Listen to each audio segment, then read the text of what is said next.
So in this video, you learn how to install ejected virtual game cards on your Nintendo Switch 2 console.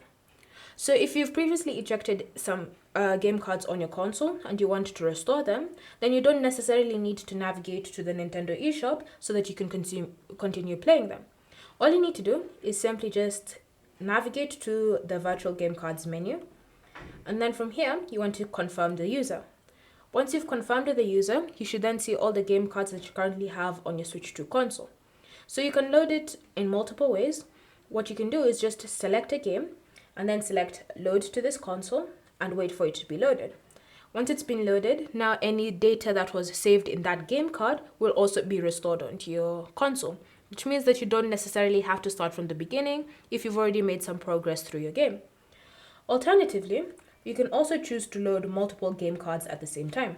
So this allows you to add multiple game cards to your console at the same time, meaning you don't have to go do it one by one manually.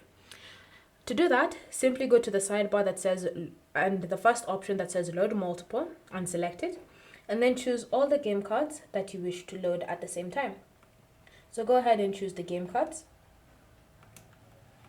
And then what you're going to do is come to this section option labeled load.